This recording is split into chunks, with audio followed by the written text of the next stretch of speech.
seguro de auto Consorcio. Presenta CNN Prime.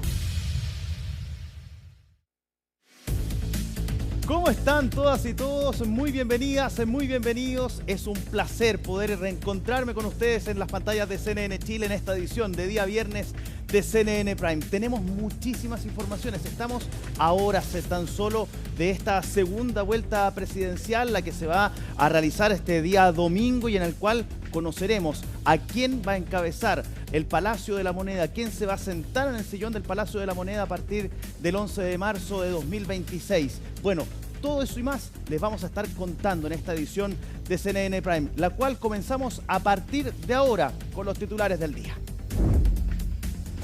Con el llamado de Janet Jara a defender lo conquistado y el énfasis en seguridad de José Antonio Kast, ambos candidatos cerraron sus campañas para la segunda vuelta.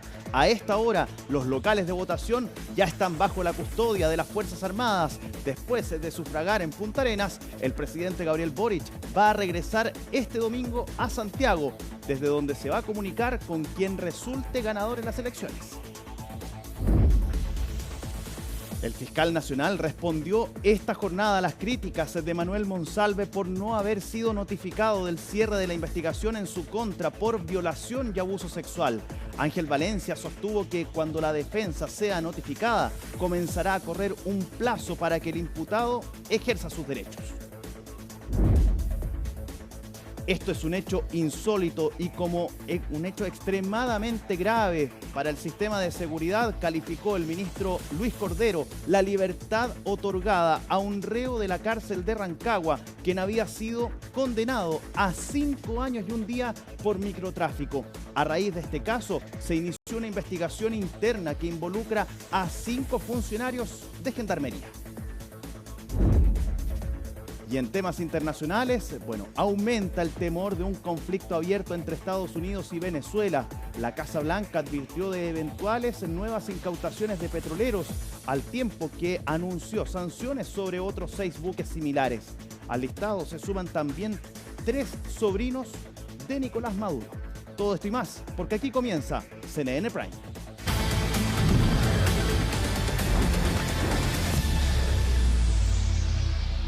Bueno, se lo decíamos al comienzo de esta edición, este domingo son las elecciones y el 80% del comercio no va a poder abrir por ser feriado legal, medida que es cuestionada por los gremios debido a la afectación a pocos días de la Navidad. Natalia Muñoz nos cuenta qué locales sí van a poder abrir. Bueno, tenemos varios sets que hicimos especialmente para Navidad, con súper buenos precios y como con nuestros bestsellers mezclados. Entonces tenemos, por ejemplo, lip combos de labios, de ojos con máscara de café. El verano, la plata, se luce demasiado cuando uno está quemada.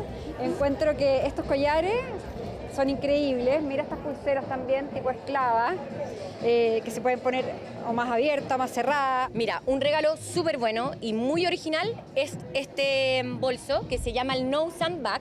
Y acá tiene un cierre, porque uno sabe que va a la playa y se te llena todo de arena, y acá en el fondo tiene este compartimiento que en el fondo te permite sacudir y llevarte tu bolsito limpio sin arena. Algunas alternativas para los que aún no hacen sus compras para esta Navidad. Más aún porque tendremos un día menos en el comercio, ya que este domingo 14 de diciembre de segunda vuelta presidencial, el comercio tendrá que permanecer cerrado por feriado legal. Sí, obviamente que afecta, obviamente que es como un golpe para todos los emprendedores y para todas las tiendas en general, pero bueno, así es, no hay mucho que hacer. Obviamente un día menos afecta, pero al final yo creo que también la gente ha ido adelantando sus compras. Nosotros ya hemos notado un flujo súper importante, o sea, el fin de semana pasado estuvo súper fuerte. El deber es el deber y hay que votar, así que estoy de acuerdo con eso, digamos. Si bien el festivo no es irrenunciable, sí altera el funcionamiento del comercio, especialmente el del retail, ya que los centros comerciales, strip centers y galerías no podrán abrir sus puertas. Lamentamos mucho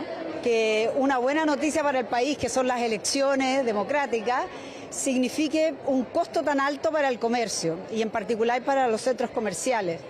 Nos parece que es una normativa que no es necesaria, no se justifica.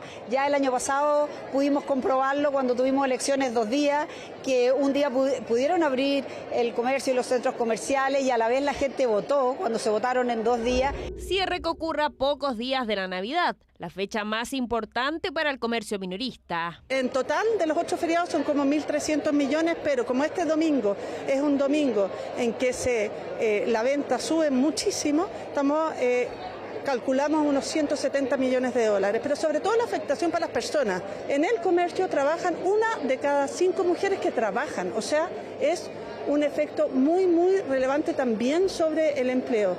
Tendrá un impacto significativo en un momento crítico para nuestro sector. Ya vimos en las elecciones de octubre del 2024 una caída de 43% en las ventas, y si ese escenario se repite en plena temporada navideña, la merma neta para el comercio minorista podría llegar a los 168.000 millones de pesos. Nuestra encuesta de Navidad revela además que el 75% de los consumidores considera que verá afectada sus compras de Navidad por esta medida. 80% del comercio estará cerrado, pero la norma excluye a los que funcionan de forma autónoma, como los supermercados, pero con una restricción clara: solo podrán abrir los que no estén dentro de centros comerciales. Los supermercados que están fuera de estos recintos sí podrán operar con normalidad. Y, como establece la ley, todos los trabajadores tendrán al menos 3 horas para ir a votar.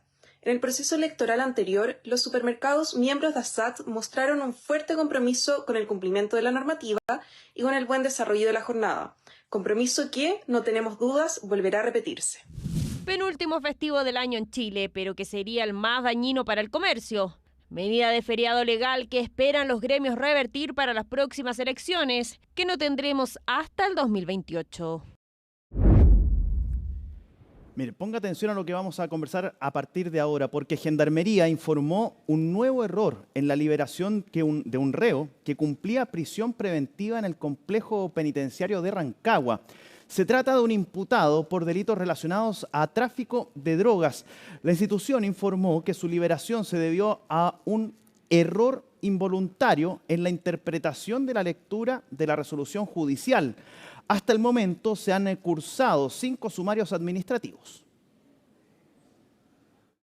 Esto ocurrió el día 9 de diciembre, que es un error inaceptable dentro del proceso de otorgamiento de libertad de un sujeto bajo nuestra condición de prisión preventiva, y fue un error de malinterpretación de la instrucción que emite el Tribunal de Graneros en la orden respectiva que indica el cambio de medida cautelar de imputado a condenado.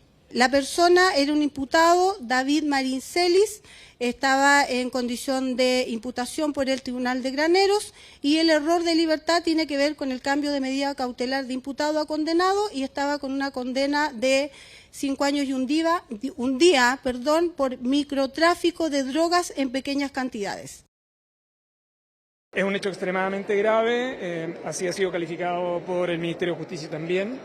Para el sistema de seguridad complejo porque demuestra vulnerabilidades en el sistema penitenciario. El sistema penitenciario es clave para el funcionamiento integrado del sistema de seguridad pública.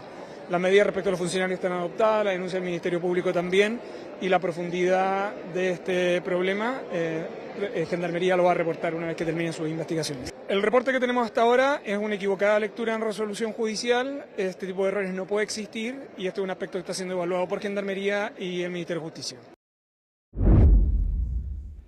Bien, vamos a hablar de temas policiales que han enmarcado las últimas horas aquí en la región metropolitana. Mire, ponga atención a ese sujeto que está ahí y que lanza ese objeto.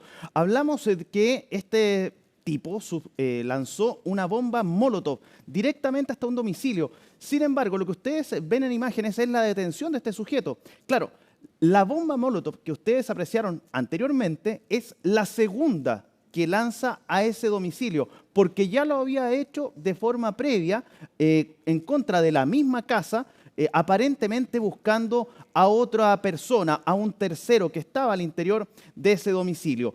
Es cuando lanza la segunda bomba Molotov, la que ustedes vieron en imágenes, que quien estaba al interior de la casa habría utilizado una especie de arma que es usada de aire comprimido, y lanza algunos balines. Estos dejaron heridos a ese sujeto y es ahí donde se llama por teléfono a la central de comunicaciones de Carabineros, al 133, se solicita la presencia de estos y es ahí donde llegan justamente los funcionarios de la 53 Comisaría de Carabineros de Lo Barnechea para poder entonces darle alcance a este sujeto y poder detenerlo.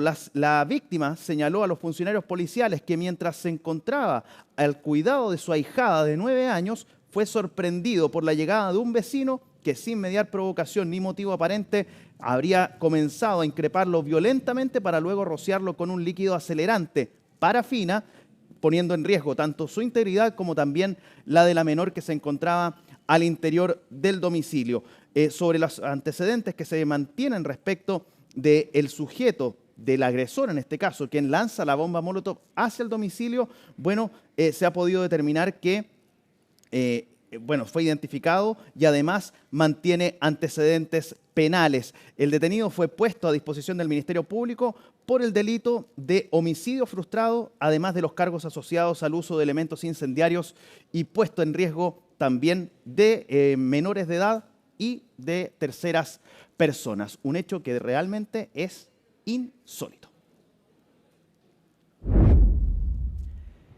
Miren, y vamos a mostrarles a continuación otra situación que ocurrió de carácter policial. Mire, ponga atención, esta es la intersección de Nathaniel Cox con Padre Miguel de Olivares. Nathaniel Cox va de norte a sur, atraviesa la pantalla y de poniente a oriente, Padre Miguel de Olivares. El sector de Nathaniel Cox está con luz roja y es ahí donde un motochorro había pasado con luz roja, hace un viraje para volver contra el tránsito, para tratar de asaltar a una persona que estaba en la esquina y ese taxista que ustedes vieron, lo termina atropellando justamente para evitar que se produjese el robo a esta persona. Sin embargo, la persona que estaba en la esquina, que aparentemente iba a ser la víctima, terminó siendo atropellada por el mismo motochorro.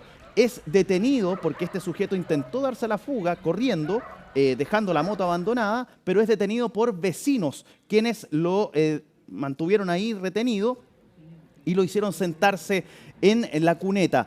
Pero ustedes también vieron esa imagen. Ahí este sujeto había intentado en alguna oportunidad, en una primera instancia, escaparse. Pasó una camioneta de color rojo y este sujeto intentó subirse a esa camioneta. Ustedes vieron ahí que abre la puerta. Sin embargo, los vecinos lo detienen y es ahí donde este sujeto lo golpean. También ahí se produce una especie de detención ciudadana.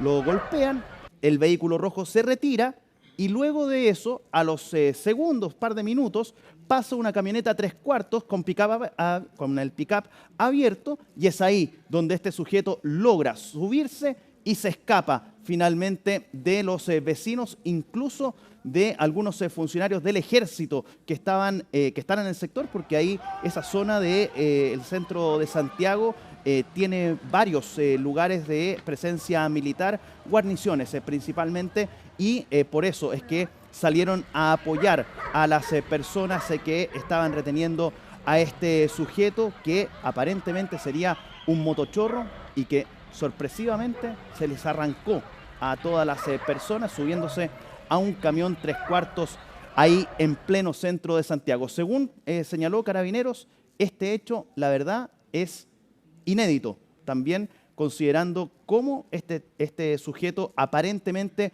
coludido con otros, como sucedió con ese vehículo rojo que pasa por ahí, no se descarta que quien también iba a bordo de esa camioneta 3/4 también haya sido parte de la organización y que permitió el arranque o la huida de este sujeto que había sido detenido por los mismos transeúntes que iban en el lugar. La persona que fue atropellada en la esquina tras este accidente que se produce entre el taxista y este motochorro, sufrió algunas lesiones, pero afortunadamente nada de gravedad. Y lo siguiente tiene que ver con, lamentablemente, el hallazgo de un cadáver, esto en el sector de la comuna de Renca y más específicamente en el río Mapocho. Esto, para que ustedes tengan en consideración, ocurre en las cercanías, en las cercanías de la Costanera Norte, en el sector de entre Petersen, la salida Petersen y Carrascal. Bueno, hasta ahí Carabineros se cerciora de la presencia de un cuerpo abandonado en este lugar y al momento de bajar a revisar el cuerpo, bueno, se encuentran con que este mantenía una herida aparentemente de bala y principalmente en el cráneo. Lo cierto es que esto estuvo siendo analizado y tras la decisión del equipo contra el crimen organizado y homicidios del Ministerio Público se le otorgó la investigación a la Brigada de Homicidios de la Policía de Investigaciones, quienes estuvieron por largas horas realizando pericias al cuerpo. Tuvieron que solicitar presencia de equipos especializados para justamente extraer desde el cauce del río Mapocho este cuerpo, sacarlo y ahí ustedes pueden ver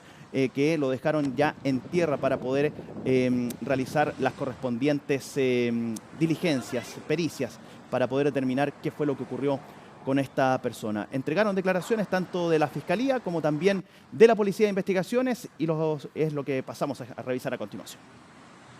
El día de hoy, durante la tarde, recibimos el comunicado del hallazgo de un cadáver de un sujeto masculino. Todo indica de origen extranjero, que fue visto por personas en el lecho del río Mapocho. El cuerpo se encuentra en un estado, digamos, avanzado de putrefacción y por lo tanto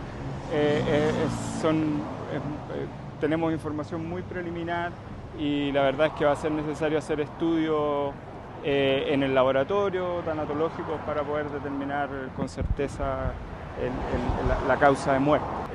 No podemos confirmar que efectivamente exista ese disparo que usted dice y respecto de las circunstancias en que el cuerpo llega hasta acá, eso está todo en investigación. Se están realizando los trabajos para descartar la participación de terceras personas. Por el avanzado estado de putrefacción no se puede terminar nada hasta el momento sin el trabajo de la Laboratorio Criminalística y el Servicio Médico Legal. Es una persona aparentemente de nacionalidad extranjera, adulto, de sexo masculino. La descomposición avanzada puede ser tanto por la data como por los efectos climatológicos del actual clima. Bien, vamos a dejar las noticias nacionales y vamos a adentrarnos directamente a lo que son las noticias del mundo. Y por eso mismo es que ya nos acompaña aquí en el estudio, bueno, Isel Guerra con todas esas informaciones. ¿Cómo estás, Isel? ¿Cómo estás, Felipe?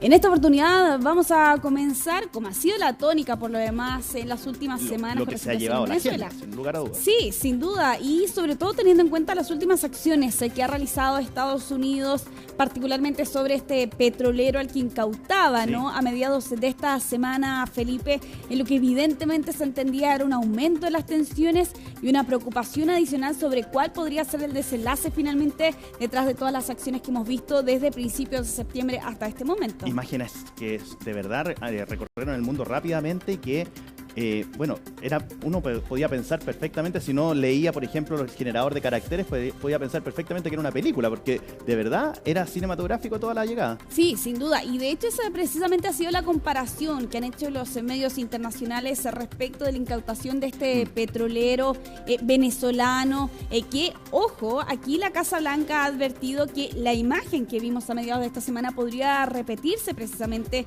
en las próximas semanas, y esto porque durante estas últimas horas se han anunciado sanciones contra 6 de estos buques y también 6 compañías detrás precisamente del traslado de crudo, así como también 3 sobrinos de Nicolás Maduro. Todos ellos están dentro de este listado entonces de figuras, personas y compañías sancionadas por la administración norteamericana. Lo que se entiende hasta este momento, lo que habríamos visto durante estos últimos días, podría ser el inicio quizás de otras acciones que podría lanzar la Casa Blanca. Todos los detalles de las advertencias y también de las amenazas que ha lanzado Estados Unidos lo vamos a revisar en el informe que preparó Maximiliano Araya. Bien.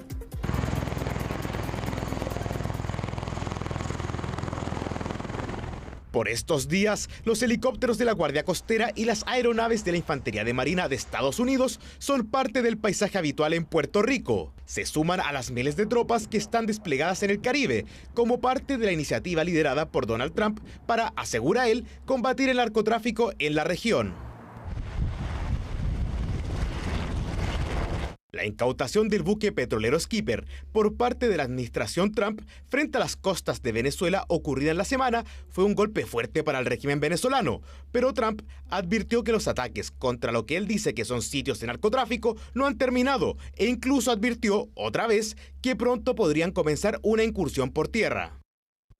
So it has to do with a lot of things. They've treated us badly, and I guess now we're not treating them so good. If you look at the drug traffic by sea is down 92%. And nobody can figure out who the 8% is because I have no idea. Anybody getting involved in that right now is not doing well. And we'll start that on land too. It's going to be starting on land pretty soon. Estados Unidos anunció nuevas sanciones a 6 compañías navieras que exportan crudo, junto a 6 buques operados por estas firmas, lo que abre la puerta a nuevas confiscaciones. Además, en la reciente lista de sanciones publicada el jueves, fueron incluidos 3 sobrinos de la esposa de Maduro, Cilia Flores. Maduro hacía sus descargos ante las cámaras. Secuestro y robo como piratas del Caribe a una nave mercantil, comercial, civil, privada, una nave de paz que fue asaltada.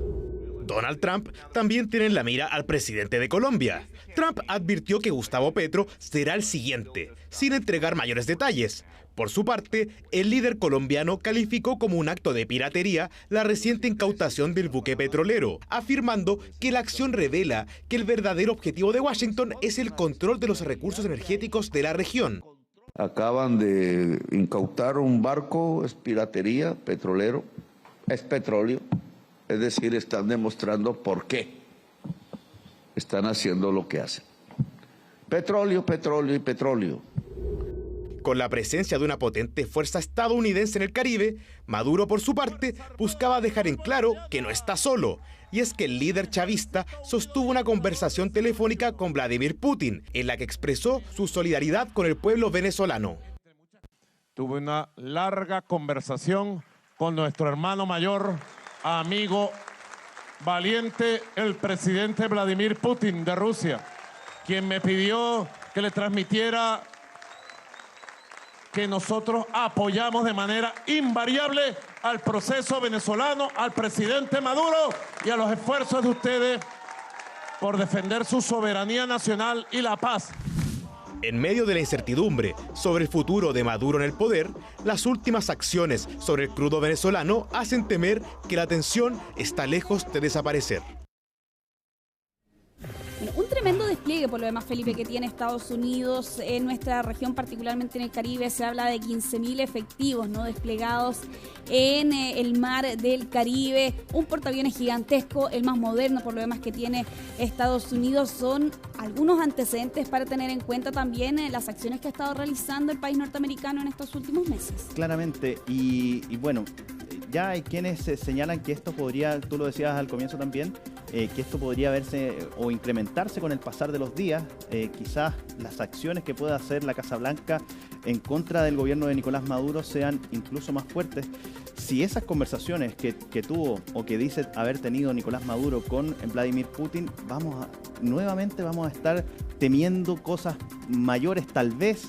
Y la verdad es que ahí es cuando uno dice, bueno, ¿hasta dónde podemos llegar? Claro, sí, de todas formas, ¿no? Teniendo en cuenta, por lo demás, lo que ha sido la acción de Estados Unidos, la respuesta que ha tenido también Nicolás Maduro, que ha ido variando conforme han avanzado las semanas.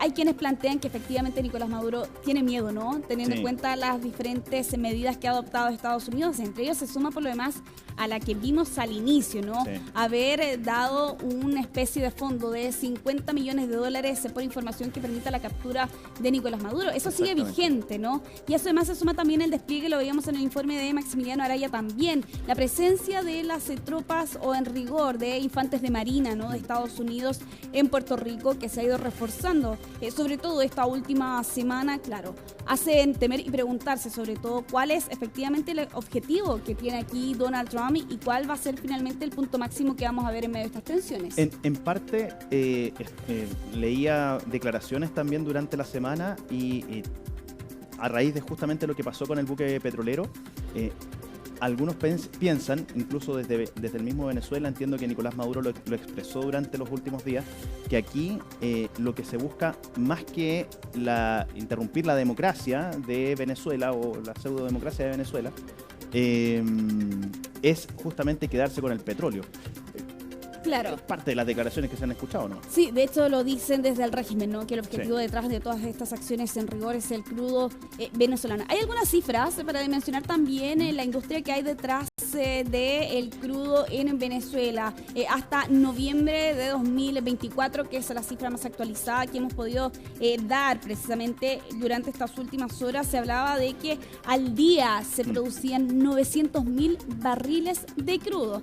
Para que entendamos un poco también de toda la industria que hay detrás precisamente en este país. Y claro, el destino más evidente sin duda China, pero allí Venezuela compite también con otras naciones, entre ellas Irán y Rusia, ¿no?, teniendo que vender un crudo mucho más barato, teniendo en cuenta por lo demás la fortaleza que tienen estas otras dos naciones en esa área en particular.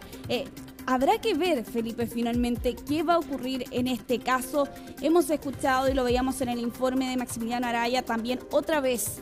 Donald Trump hace alusión a la posibilidad de lanzar un ataque contra el territorio de Venezuela, porque recordemos que hasta este momento los ataques y los incidentes han ocurrido en aguas internacionales o en el mar, no directamente en el territorio. Evidentemente lanzar un ataque contra la tierra en Venezuela sin duda significaría escalar aún más este conflicto, y teniendo en cuenta además las repetidas amenazas que también ha lanzado el régimen chavista ante una eventual acción de esas características. Claro, y ahí estaríamos ya hablando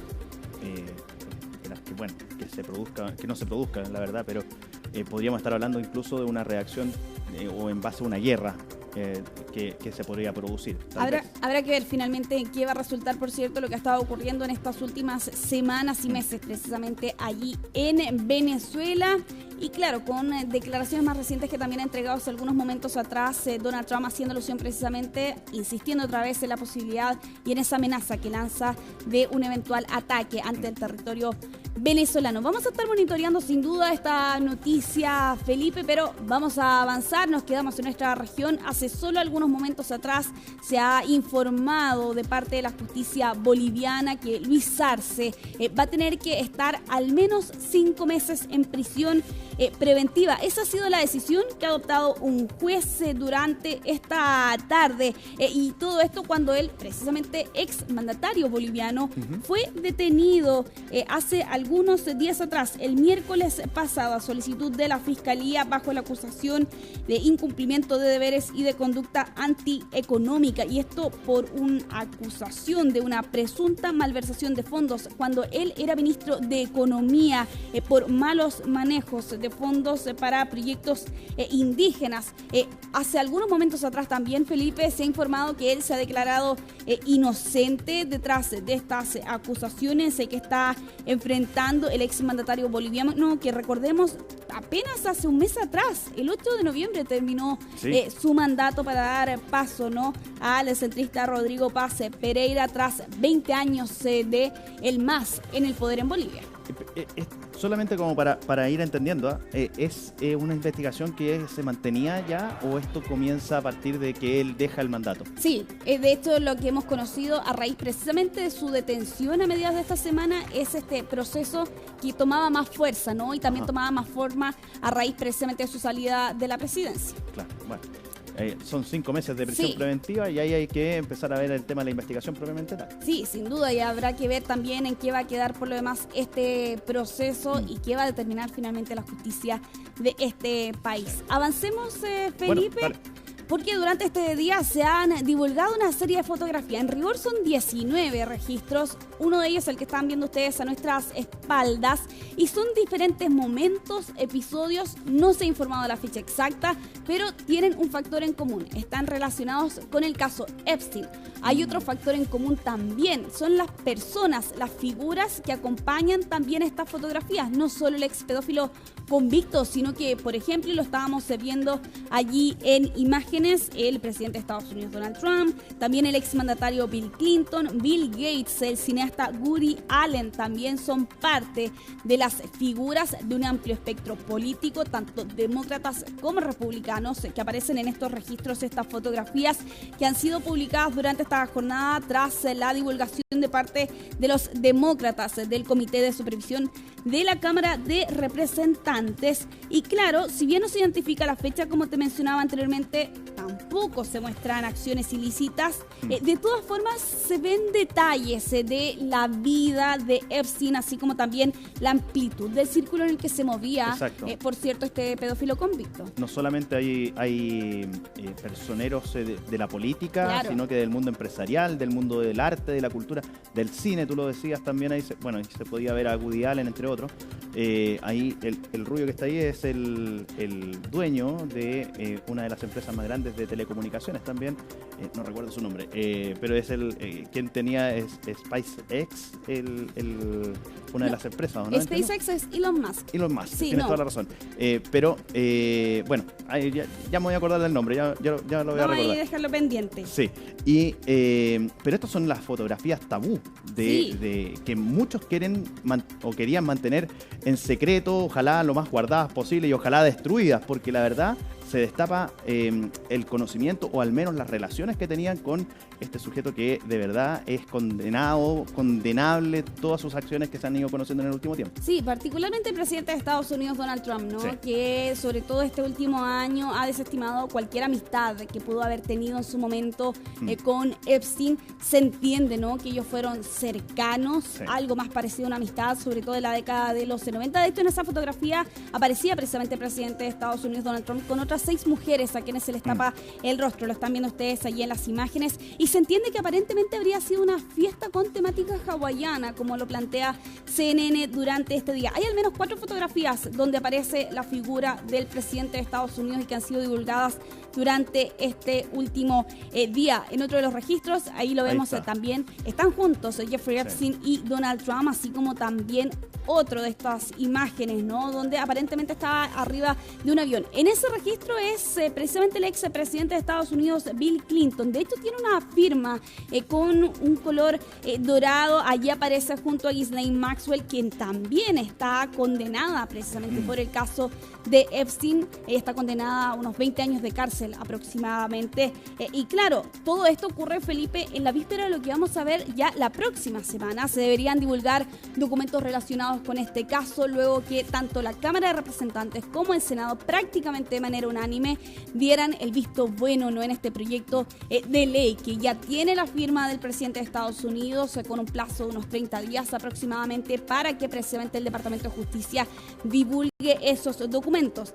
La gran incógnita que queda, Felipe, es qué tanto se va a revelar en esos documentos, porque hay allí algunas especies de detalles que plantean que documentos que den demasiada información sobre algunas de las denunciantes, bueno, no pueden ser publicados, y la duda que queda finalmente es qué tanto entonces a raíz de esa premisa se van a publicar el resto de los archivos. Y se podría llegar a conocer incluso qué tan cercanos pueden haber sido Donald Trump con Jeffrey Epstein. Sí.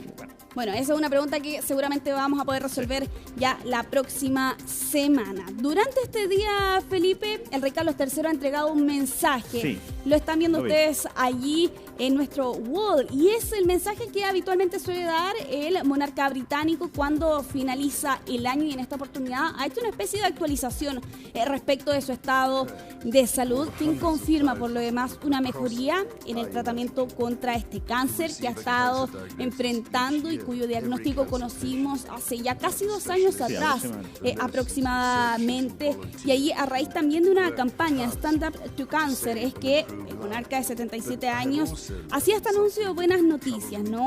Él planteaba que este tratamiento que ha estado recibiendo en este último tiempo va a ser reducido el 2026. De hecho, él señalaba lo siguiente: este hito es a la vez una bendición personal y un testimonio de los notables avances que se han logrado en el tratamiento del cáncer. Ahí haciendo alusión por lo demás y siendo enfático, el diagnóstico temprano salva vidas.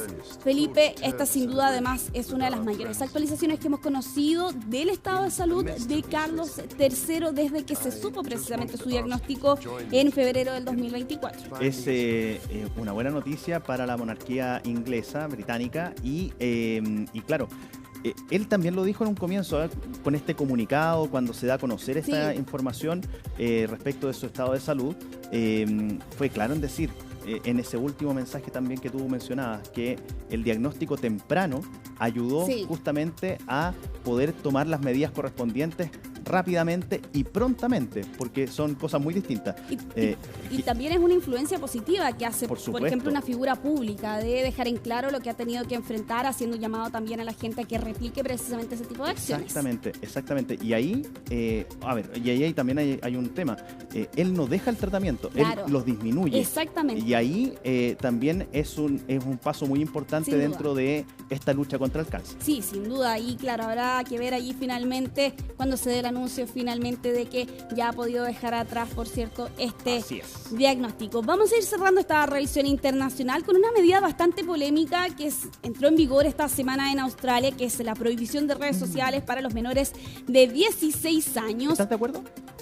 Hay un debate bastante interesante. Yo todavía no lo tengo muy claro, Felipe, pero he estado estudiando también el tema, por cierto. Sin duda hay que hacer algo para enfrentar la realidad que viven los niños, los menores de edad, en un ambiente bastante duro, teniendo en cuenta la cantidad de información, de mensajes que pueden recibir, de las personas con las que pueden hablar. Y es precisamente ese el debate que se ha instalado en Australia. Pero no todos están de acuerdo precisamente con esa postura. Evidentemente ya hay algunas redes sociales que se han mostrado en contra, y una de ellas, Reddit, ya incluso ha presentado una acción judicial contra esta nación por esta prohibición, y de hecho esta presentación lo ha hecho ante el tribunal más alto, ¿no? El objetivo sin duda es evidente: bloquear la ley que entró en vigor el pasado día miércoles y que prohíbe al menos 10 redes sociales. Bueno, ¿cuál es el argumento que plantea aquí esta red social Reddit, que de hecho vemos allí en el centro de ese teléfono celular? Bueno, señalan que esta ley suprime la libertad de los adolescentes y que además les impide participar en los debates políticos y públicos. Claro, allí los padres sin duda pueden tener varios reparos, por cierto, a esa premisa que lanza esta red social para presentar su demanda allí en Australia por esta prohibición. Pero ahora te pregunto a ti también, Felipe, ¿estás de acuerdo a favor de precisamente esta acción? Mitad y mitad. Sí. Voy a ser un poquito amarillo con mi opinión, pero de todas maneras creo que, si al igual que tú, es necesario un debate claro con respecto a esto, porque los expertos señalan mucho que esta exposición que tienen los jóvenes, sobre todo menores de 16 años, a las redes sociales, y que pueden ver de todo, los lleva incluso a imitar.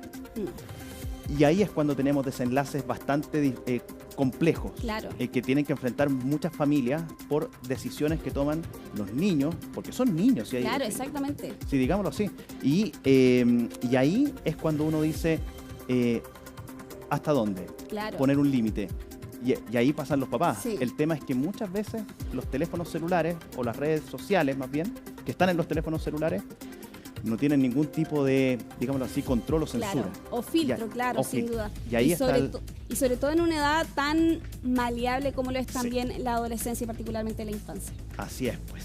Isel, muchísimas gracias. Y terminamos hasta con debate. ¿Qué tal? Muy bien. Muchísimas gracias. Que esté muy bien. Que tenga buen fin de semana. Felipe. Vamos a una pausa y a la vuelta seguimos con más aquí en CNN Prime.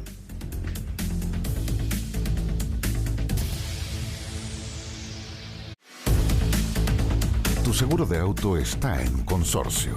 Está presentando CNN. Ya, estamos de vuelta en esta edición de CNN Prime y vamos a hablar de la política contingente y de esta carrera presidencial que nos va a llevar a este próximo día domingo a la segunda vuelta presidencial. Pues, y claro, Quedan menos de 48 horas para que nuestro país pueda conocer quién va a gobernar en los próximos 4 años a partir del 11 de marzo de 2026. Es en ese contexto que este jueves ambos candidatos presidenciales se llevaron a cabo sus cierres de campaña, cada uno apelando a sus respectivas estrategias que buscan hacer sentido en la ciudadanía. El informe y todo el resumen de lo que fue la jornada del día de ayer y hoy es de Macarena Román. Voy a aprovechar de tomar agüita. Fueron más de 40 minutos los que estuvo José Antonio Kast en el escenario en el cierre de su campaña que comenzó formalmente en octubre, previo a la primera vuelta, y que finalizó este jueves en la Araucanía. Este gobierno generó caos, este gobierno generó desorden, este gobierno generó inseguridad. Y nosotros vamos a ir a la inversa, vamos a generar orden, vamos a generar seguridad y confianza. Ir contra el gobierno fue parte de la estrategia que utilizó el candidato republicano para llegar a donde está hoy, ser uno de los protagonistas y con posibilidades de convertirse en el futuro presidente de Chile. Ha habido una especie de relato, discurso sistemático, más allá de lo que ha dicho el candidato, de que Chile se cae a pedazos, y es una falta de respeto para el país. El país ha avanzado de manera colectiva, con acuerdo, en temas que estaban pendientes durante décadas. Acuerdo que se materializó, por ejemplo, en la reforma de pensiones, una medida que tuvo el apoyo casi transversal en el Congreso a excepción del Partido Republicano, los mismos que proponen a través del candidato Kast modificar el financiamiento del 1,5% de cotización adicional a través del Te amo a devolver la plata. No estamos de acuerdo que los trabajadores tengan que prestarle plata al Estado. Ese eslogan, que estoy muy consciente que fue un eslogan de campaña del Partido Republicano, yo personalmente no lo encuentro una buena idea, por razones políticas y por razones económicas prácticas. Reforma de pensiones que, por su parte, Janet Jara ha citado como un caballito de batalla en distintos actos masivos. Así como saqué adelante la reforma a las pensiones. Durante el cierre de su campaña en Coquimbo no fue la excepción. Cerca de 20 minutos habló la exministra del Trabajo en el marco de su última actividad masiva previo al balotaje. Ahí tuvo tiempo también para emplazar a su adversario. Y las penas las cumplirán los delincuentes, sea que tengan 30 años o 70 años. Así tiene que operar la justicia. Una postura que ha mantenido la candidata y los 9 partidos que la respaldan, los mismos que en caso de perder tendrán que decidir si seguir trabajando en unidad o no. Avances como las 40 horas, la reforma de pensiones, son la fórmula que tenemos para poder tanto defender derechos, pero también para que el país avance en su conjunto.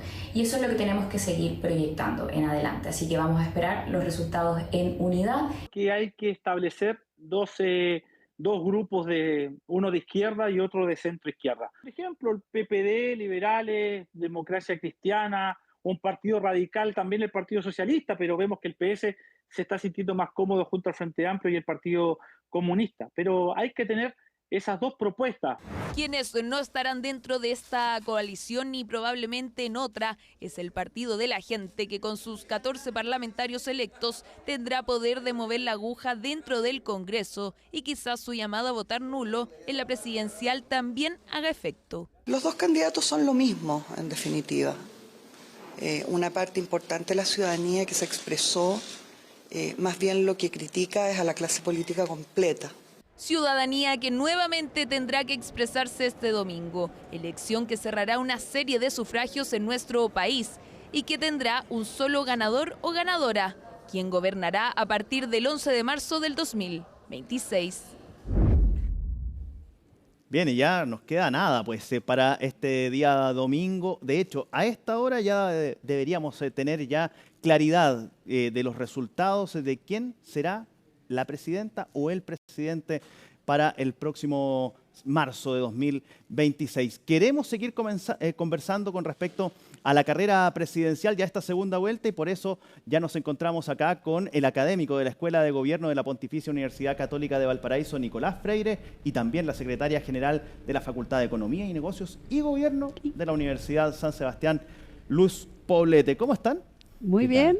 Tranquilo, nervioso, Aquí como estamos, siempre, pues, antes de una elección. Así es. Muchas gracias por la invitación. Ahí estamos, en la antesala de lo que va a ser esta elección. Pues, y quiero partir de inmediato con el debate con ustedes, porque aquí es necesario poder empezar a tirar ya, vamos a tirar las cartas del tarot, podríamos decir, o la bolita de cristal. Los resultados del domingo. Y aquí les quiero poner un tema en particular. La diferencia en cuanto al porcentaje, ¿puede definir la gobernabilidad, la tranquilidad para alguno de quien asuma la presidencia de aquí en adelante?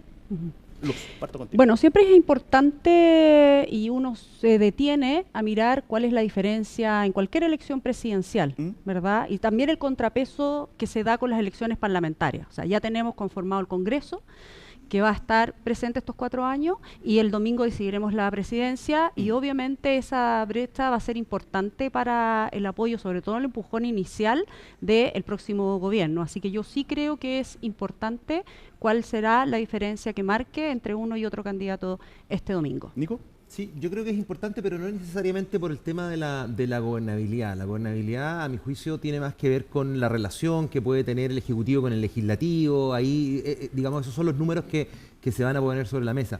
Sí, coincido en que va a ser importante, más bien con la energía con la que llegue quien sea el próximo presidente o presidenta de la República, a tratar de aplicar su programa o a cuánto intentar ceder frente a los propios también.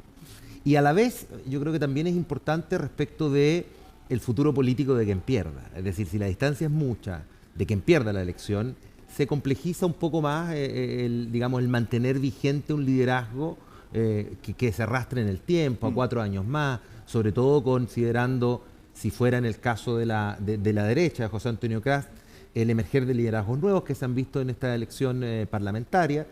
Y en el caso de Janet Jara, también el hecho de que en 4 años más el liderazgo del presidente Boric va a tener la posibilidad de entrar nuevamente a competir, sin mencionar Tomás Bodanovich, etcétera. Entonces creo que es un elemento no tanto en relación a la gobernabilidad, sino que más bien en la prospección que puedan tener ambos liderazgos. Tú lo mencionaste, Nicolás, al principio de la respuesta, esta relación que pueda tener con el legislativo, el poder legislativo.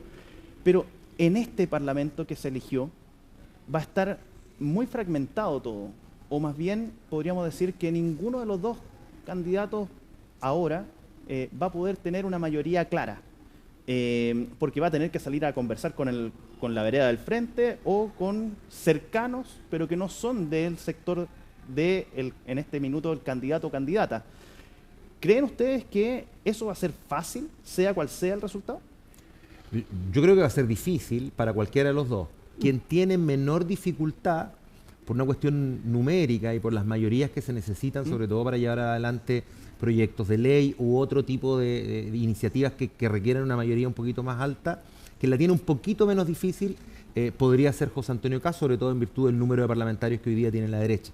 Janet Jara, por cierto, la tendría más difícil aún, porque además no cuenta con el grupo mayoritario dentro de la Cámara de Diputados. Aún así, hay un espacio que es el Senado. En sistemas bicamerales como el nuestro, la discusión legislativa es doble, por lo tanto el Senado, que está empatado, más allá de lo numérico, siempre hay un elemento, si son 25-25, también tengo matices respecto de si están 25-25, pero aunque fueran 26-24 también va a tener elementos más de moderación a quien sea, ¿no? A quien llegue a la presidencia. Ese también es uno de los factores, me aventuro, en los que yo considero que quien llegue a la presidencia, ya sea por un lado o por el otro, va a tener los suficientes ajustes institucionales que van a impedir que se lleve la pelota para la casa, como se dice coloquialmente. Yo creo que hay que hacer la diferencia porque de lo cuantitativo y lo cualitativo. Lo cuantitativo, ¿verdad?, es la cantidad, y lo sabemos que en el Senado cuantitativamente queda más o menos mitad y mitad, y cuantitativamente, si uno mide las fuerzas al interior de la Cámara de Diputados, uno podría pensar que no están tan fragmentados como la vez pasada, sino que más bien polarizada. O sea, quedaron fuerzas que si uno las agrupa es más polarizada, a diferencia de la fragmentación anterior. De hecho, varios partidos quedaron en el camino a propósito de esta elección, pero ninguno quedó con mayoría absoluta, que era un poco la expectativa que tenía la derecha completa, entiendo desde la centro derecha hacia el nuevo Partido Libertario o la nueva coalición que vamos con republicanos. Pero lo otro es lo cualitativo. Y en eso todos los presidentes, especialmente los últimos 4 presidentes, diría yo, o 5 quizá, han tenido que enfrentar una Cámara de Diputados especialmente muy dura, muy dura, muy rígida en sus pensamientos, y además que las fuerzas políticas que han ido integrando al Parlamento, tampoco uno tiene mucha claridad ni mucha nitidez respecto de cómo van a votar. Los partidos más tradicionales uno tendería a pensar y más o menos se repite, pero incluso esos partidos en ciertas leyes dan la sorpresa de votar en contra de su propio gobierno, porque pasó con los retiros, por ejemplo, como también por el lado de la izquierda, el presidente Boric no ha tenido el apoyo que quiso.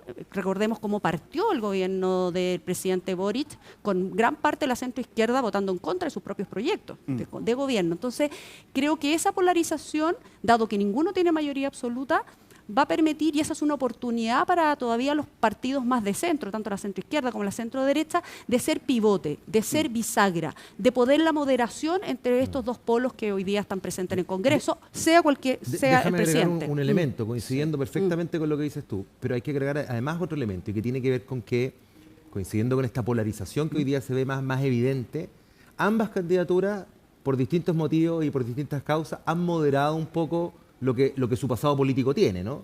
Claro. Por lo tanto, también van a tener que entrar a negociar en la eventualidad de llevar adelante sus programas con quienes se encuentren para el candidato de la derecha, más a la derecha de lo que hoy día está el candidato, para la candidata de la izquierda, más a la izquierda de lo que hoy día está la candidata. En resumen, hay partes del programa de Janet Jara que son incómodas incluso para grupos del Partido Comunista mismo. Hay partes del programa de José Antonio Kast que son incómodos para, por ejemplo, quienes hoy día representan al Partido Nacional Libertario dentro del Congreso. Otro elemento, mira, se me van a cortar, porque otro elemento es que efectivamente van a haber partidos hoy día, o coaliciones, o fuerzas políticas que anterior al gobierno de Boric no habían gobernado nunca. Entonces, es distinto haber sido gobierno y ahora estar nuevamente en el Parlamento. Recordemos cómo fue la oposición al gobierno de Sebastián Piñera antes que asumiera Boric, versus haber estado 4 años en el gobierno, sobre todo el último periodo, ahora haber sido gobierno y estar nuevamente en el Congreso. Y le va a pasar, en el caso de ganar José Antonio Kast, que su partido republicano va a ser gobierno. Entonces, eso puede también va a ser una experiencia nueva, y que otra cosa, como dijimos al inicio del gobierno de Boric, es con guitarra, ¿no? Y en el caso que ganara Janet Jara es distinto porque ya fueron gobierno, ella representa la continuidad, así uno lo quiera negar o no, es cierto, tiene que poner sus matices, sus diferencias, y ahí vamos a ver cómo se las arreglaría también con un Congreso con esta configuración. Exactamente. Ahora, las últimas polémicas que han enfrentado las candidaturas. Por un lado, los dichos, por ejemplo, del diputado republicano José Carlos Mesa sobre estos proyectos de ley que buscan indultar a violadores de derechos humanos, inclusive, ahí lo señalaba aquí mismo, aquí en CNN Chile, en Aquí se debate, se señalaba la posibilidad de sumar a violadores de niños, por ejemplo, o abusadores de niños, en ese mismo proyecto. Y por otro lado, las palabras de Janet Jara, por ejemplo, en el último debate, cuando trata, no sé, quizás es un tema que es tangencialmente nos afecta a nosotros, pero la situación, por ejemplo, de tildar a María Corina Machado como una golpista, también genera cierto ruido en la interna en Chile, en esta carrera presidencial. ¿Creen ustedes que podrían mermar o poner en riesgo quizás algún tipo de resultado que pueda tener, por ejemplo, una candidatura que hoy día se ve más, y voy a utilizar una palabra que a lo mejor me van a criticar en las redes sociales, más confiada como es la de José Antonio Kast, o no? Con respecto como al debate, porque muchos de estos dichos son antes o después del debate presidencial, yo creo que no cambia mucho la aguja. Ahora, lo que puede variar es como hacia dónde van a ir los votos, esos votos obligatorios. Recordemos que este es nuevamente una votación obligatoria, lo cual siempre estamos ciegos a un porcentaje no menor. Parisi llamó, hoy día lo confirmó, volvió a llamar a votar nulo. O blanco, por lo tanto, o blanco. Entonces, no sé, si quieren lo podemos conversar eso también, como en paréntesis, pero poner esa excusa de que aquí el que vota blanco nulo, esos votos no van a ser pagados a las candidaturas, poner esa excusa, no sé qué les parece. Son siempre de los dichos que Parisi, ya sabemos cuál es su estilo, un poco simplón, no quiero con eso ser peyorativa, pero como ponerlo en un lenguaje que poco le da dignidad, digamos, a la política, que harto tiene que hacer para recuperarse y reivindicarse, ¿no? En cada una de nuestras votaciones democráticas, en estos procesos. Una de las gracias que tiene Chile es que estos procesos son impecables, son transparentes. No podemos decir lo mismo a propósito de Venezuela, ¿verdad? Lo que ocurre en el resto de la región. Entonces, creo que hay que ser delicado y cuidadoso con eso, y por eso yo respeto mucho el voto ciudadano, el voto que en este caso es obligatorio, pero tiene una responsabilidad. Entonces, es cierto que aquel que está indeciso, o que está confuso, o que está pensando en que si bien está hacia un lado y el otro, pero piensa votar en blanco, en nulo, porque no lo representa, este tipo de polémica puede que lo lleve a ir a votar y no votar por ninguno de los dos, pero no creo que sea la masa, y eso a lo más va a correr la aguja en términos de la diferencia que va a haber entre uno y otro candidato, pero no de cambiar la votación.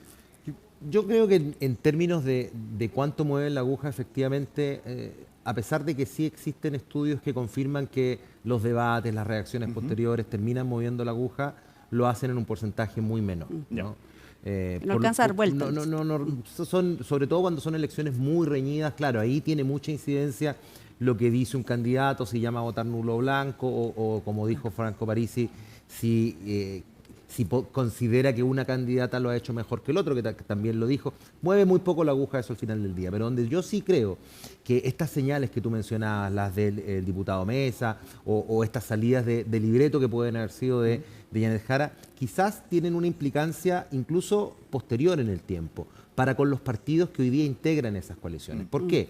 Porque cuando Yanet Jara señala y dice que se ha enterado por la prensa respecto de qué descripciones tendría Marina Corina Machado, que ha abogado por la democracia en Venezuela, pero que también hay medios de prensa que la señalan como con intentonas golpistas. Bueno, inmediatamente hay partidos de centro izquierda, no de izquierda, que se sienten incómodos y obviamente levantan todas las señales de alerta en la eventualidad que Yanet Jara gane. Van a estar muy alertas justamente a ese tipo de discurso. Lo mismo creo podría suceder para con partidos que hacen parte de la centro derecha, cuando José Antonio Kast señala, o más bien su diputado en este caso, señala esta posibilidad de indultar, y de que en aquellos indultos no solo existan personas condenadas por crímenes de lesa humanidad, sino que también aquellos que fueron condenados por violación de menores, abuso de menores, etcétera. Entonces, y ahí habría que preguntarse también cómo los partidos de centro derecha pueden, a partir de estas alarmas que se encienden hoy,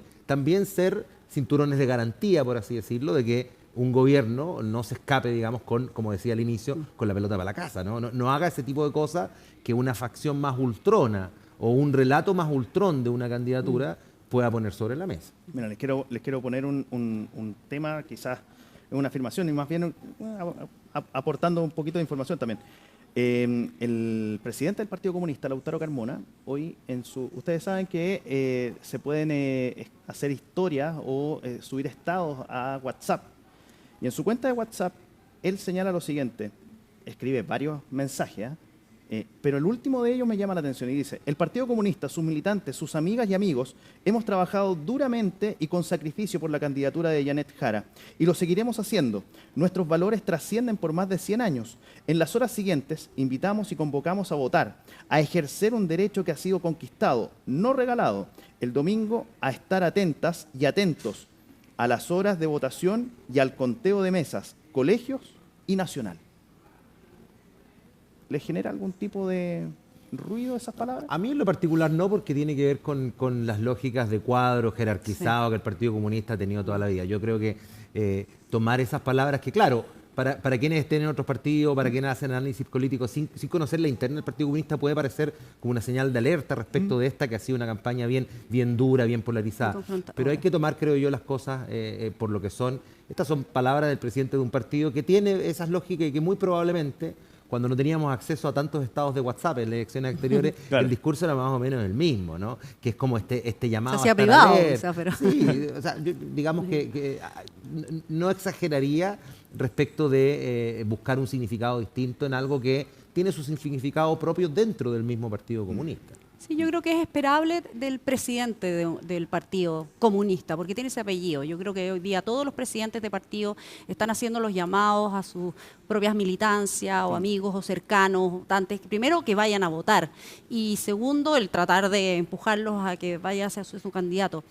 Uno tendría que ser creo que demasiado agudo para en algunas palabras que son buscar propias como- también del ideario y la disciplina propia del Partido Comunista.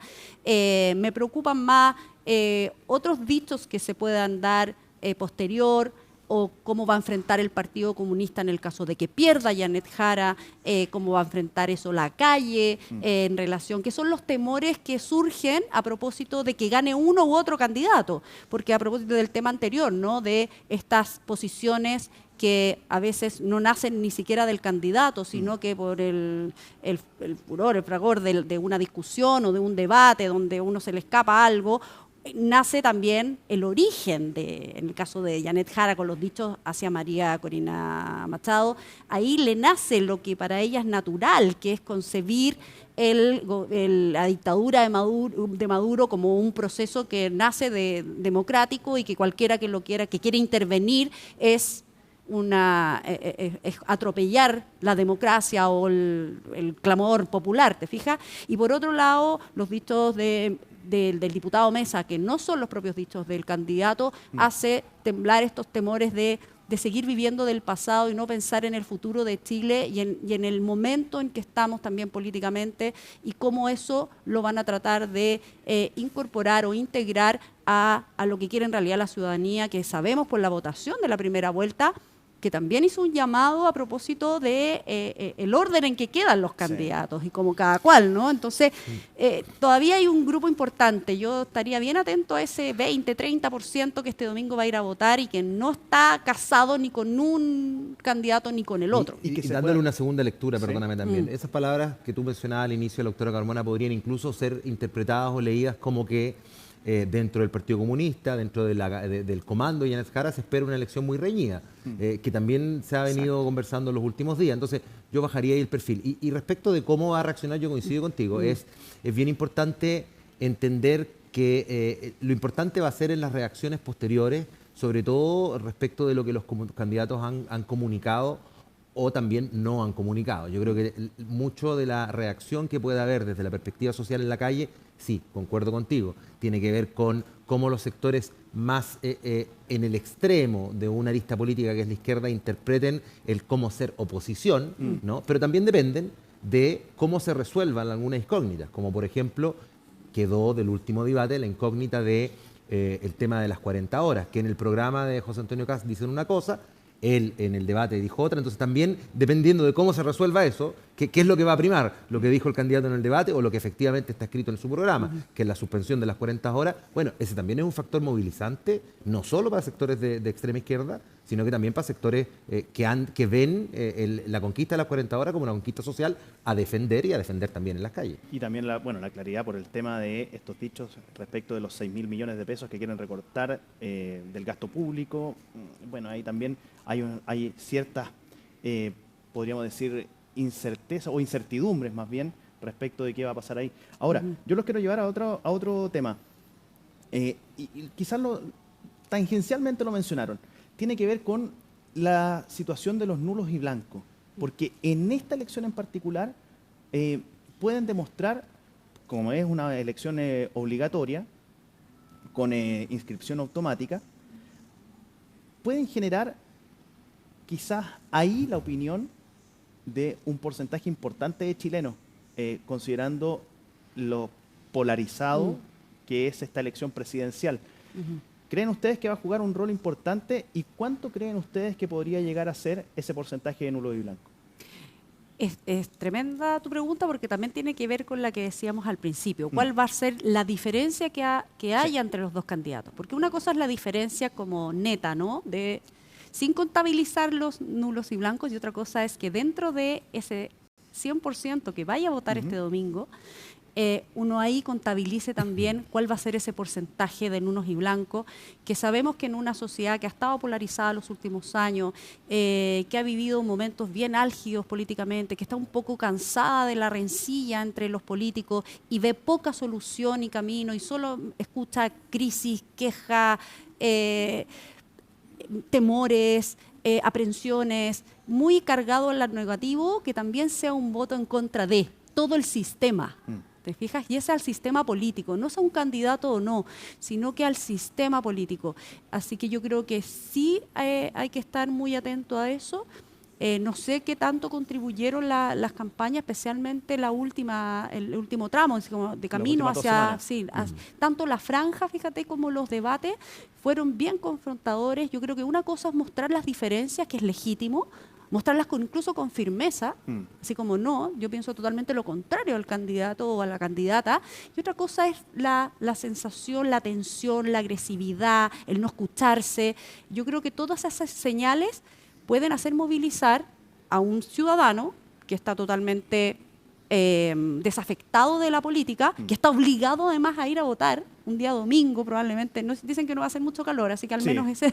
Bajo los 26 claro, grados, dicen, un poquito entonces de nube. va a estar ahí un poquito de nube, pero que sin embargo puede ir a notar en su blanco y en su nulo esta desafección que, insisto, quizás no tiene que ver tanto con los candidatos, sino que más bien con el sistema político en general, en su conjunto. Yo creo que puede ser relevante dependiendo de la distancia que tengan ambas candidaturas. Eso es el factor de relevancia, pero en ello, considerando que, a mi modo de entender, lo más probable es que los nulos y blancos se normalicen.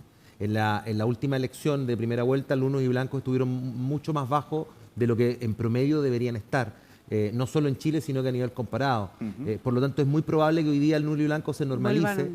Por otro lado, en experiencias también en el extranjero, el llamado a votar nulo o blanco por votar por determinada opción, es decir, que Franco Parisi quiera después contar cuántos nulos y blancos hay y cuántos siguen con él, en ninguna parte del mundo ha funcionado, que el traspaso sea de una candidatura a un nulo y blanco.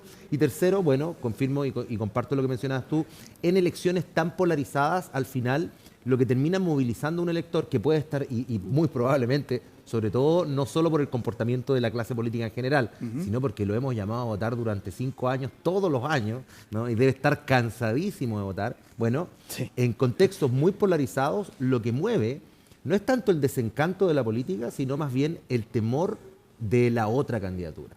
¿Por qué? Porque las dos candidaturas se han dedicado en buena parte a posicionar el tema emocional en el riesgo de que gobierne el otro. Y eso termina movilizando. Entonces, eso yo creo que va a hacer disminuir el número de nulos y blancos. Ya.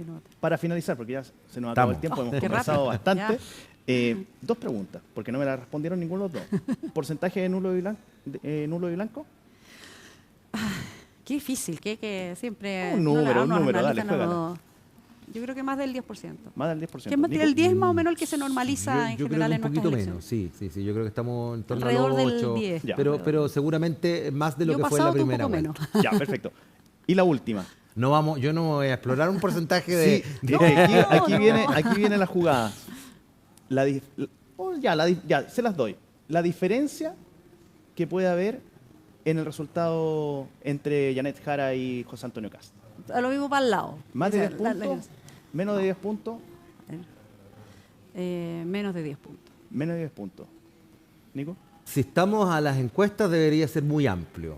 Si nos vamos un poco a las sensaciones y a la incógnita del voto obligatorio y del factor Parisi, debería ser menor, mucho más reñida, no más del 2-3%, pero yo creo que... Pero es que yo creo que hay dos opciones. Yo creo que un poco más, pero no más de 10 puntos. Si las encuestas se recapacitan, ¿no? y reconstruyen su imaginario público y tienen razón, vamos a tener un resultado muy amplio. Si se equivocaron de nuevo, va a ser muy reñido.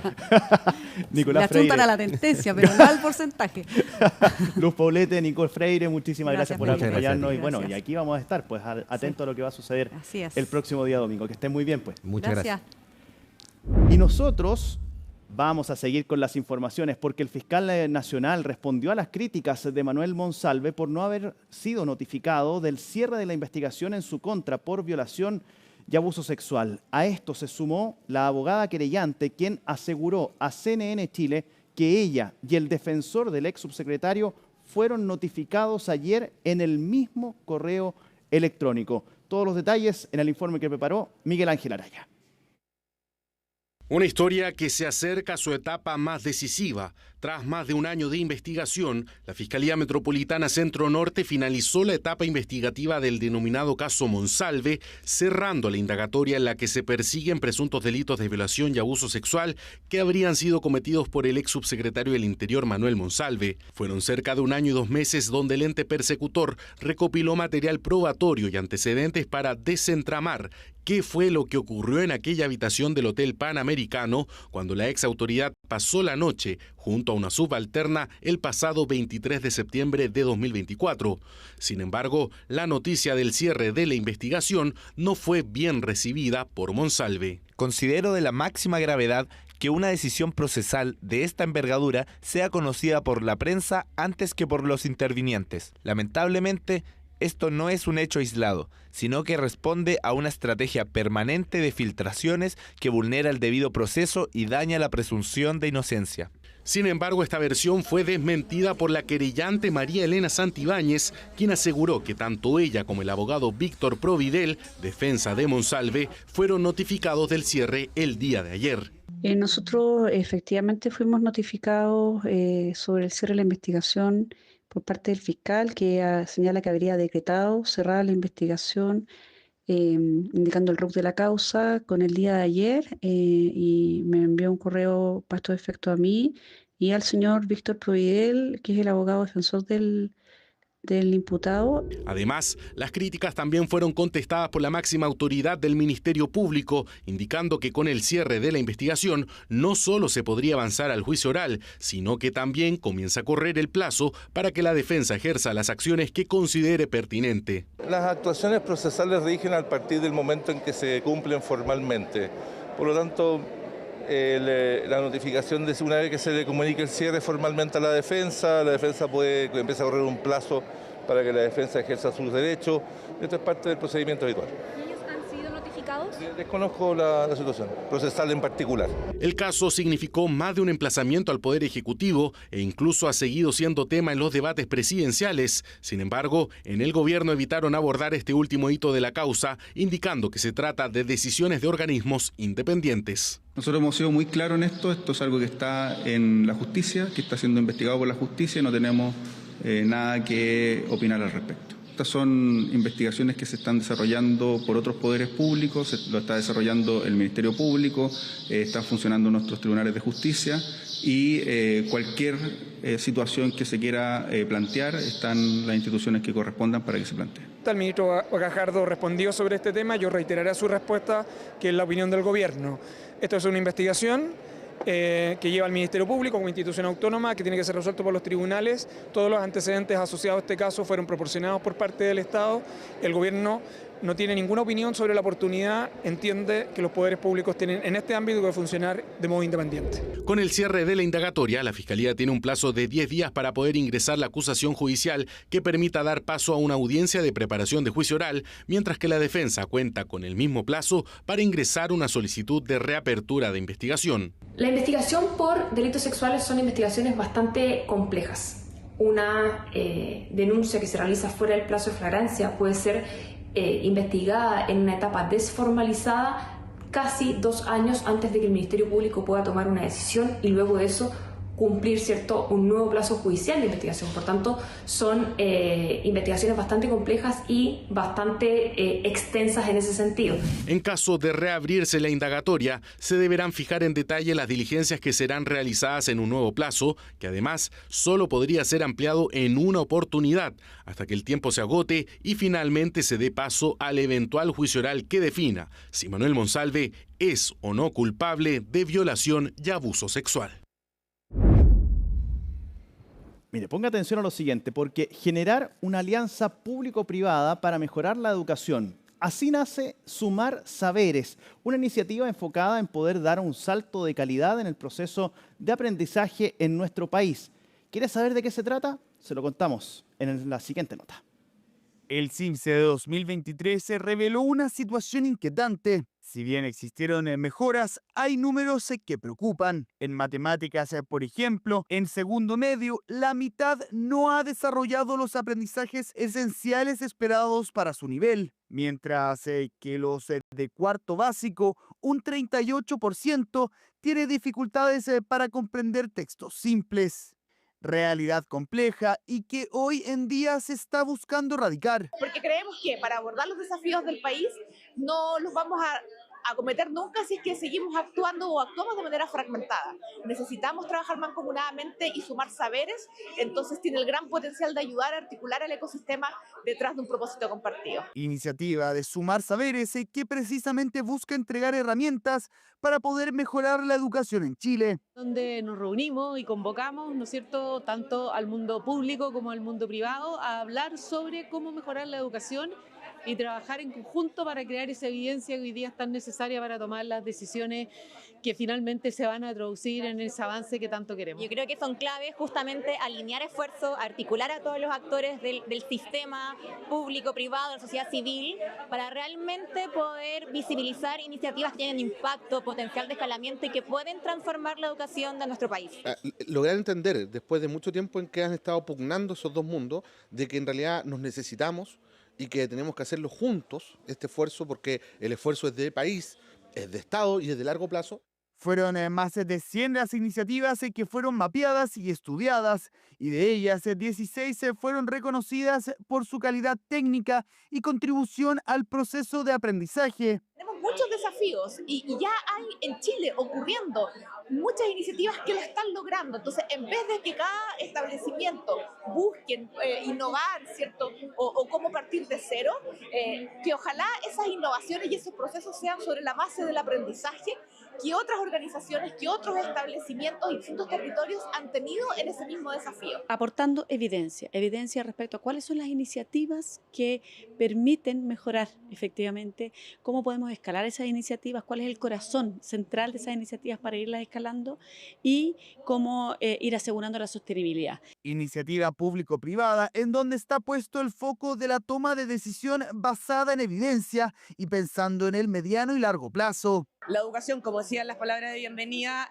no podemos solos ni por sí solos, tenemos que ir acompañados y las alianzas efectivamente fortalecen en definitiva la educación. Son totalmente fundamentales porque los problemas sistémicos y complejos solo se resuelven con colaboración, porque la educación es un problema urgente para Chile y necesitamos que todos estemos participando constantemente y que estemos aportando desde nuestras distintas miradas. Y ponernos en común a evaluar y a saber qué es lo que funciona para luego poder escalarlo es determinante, porque acá hay una dinámica y una historia en la que cada 4 años las autoridades llegan a cambiar todo o a pensar que están refundando el sistema educacional. Y la verdad es que cuando se someten a estrés a las comunidades educativas el efecto es muy malo, es muy pernicioso. Sistema educacional que aún sigue sufriendo las consecuencias de la pandemia, pero parece tener una estrategia clara: sumar saberes entre públicos y privados para encontrar el camino y así mejorar la educación.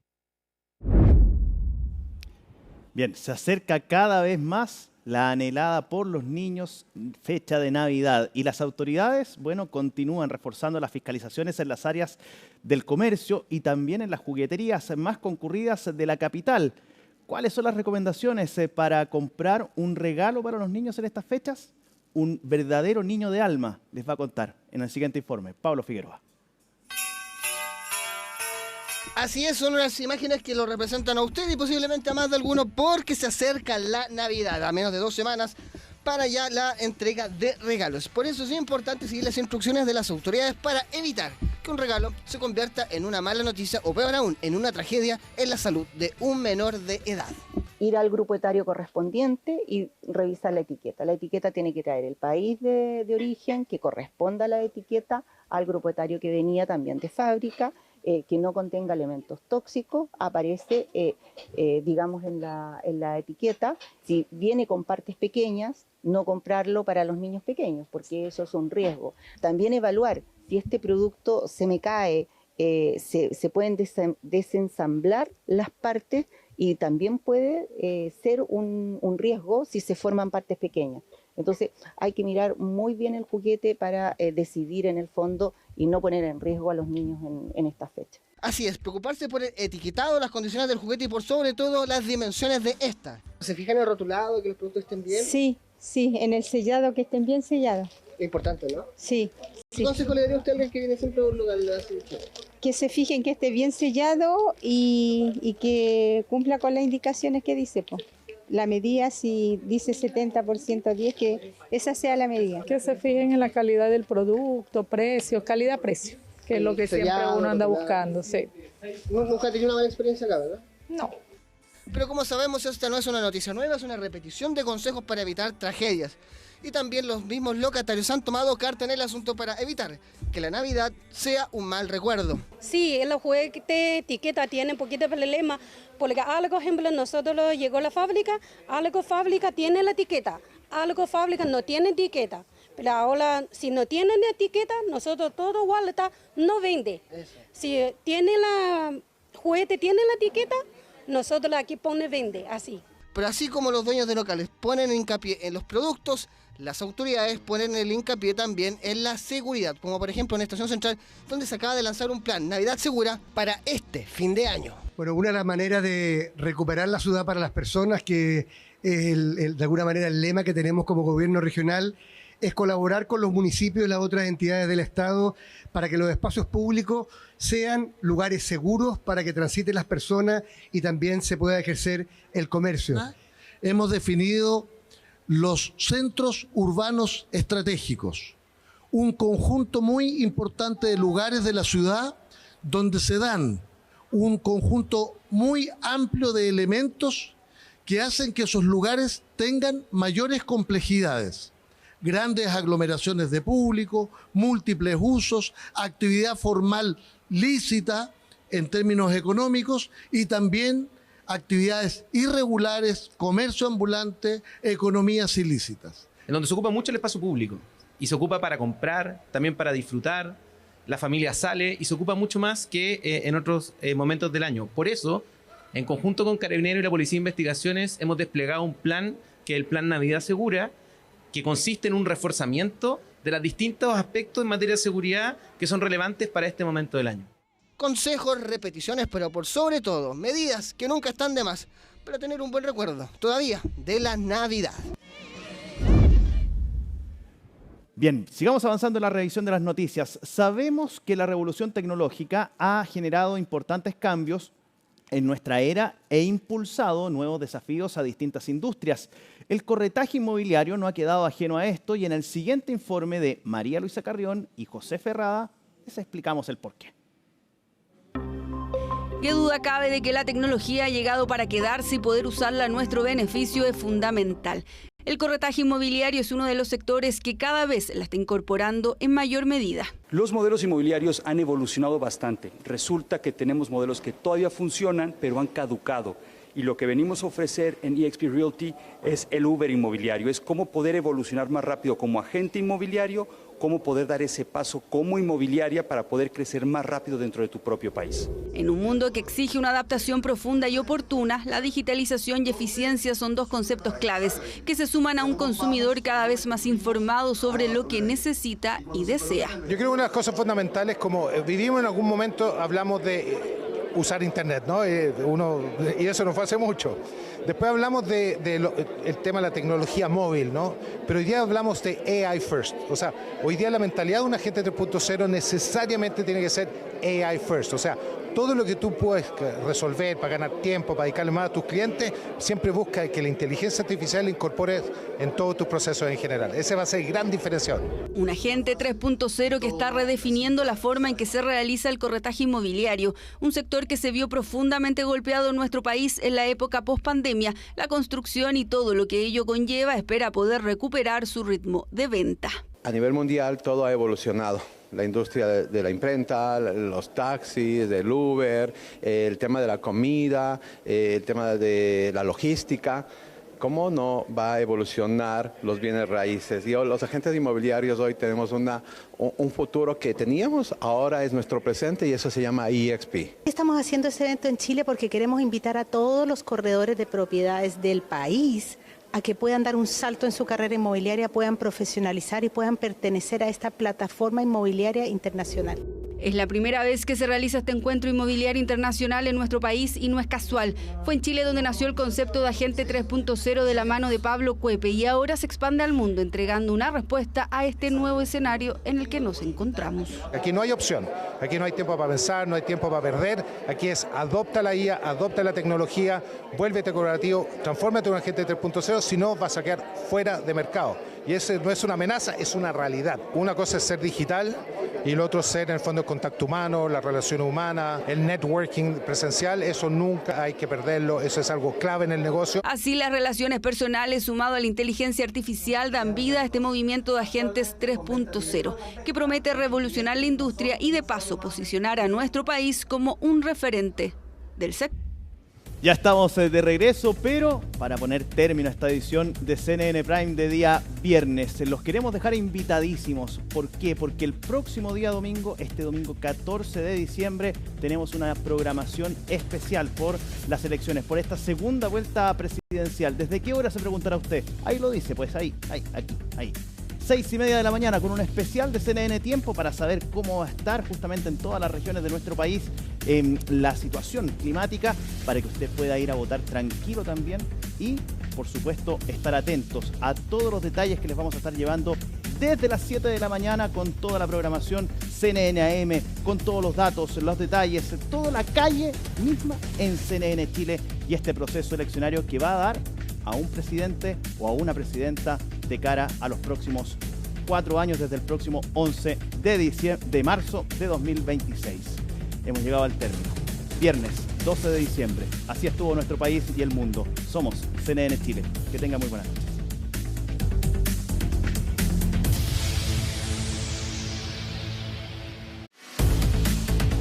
Seguro de Auto Consorcio presentó CNN Prime.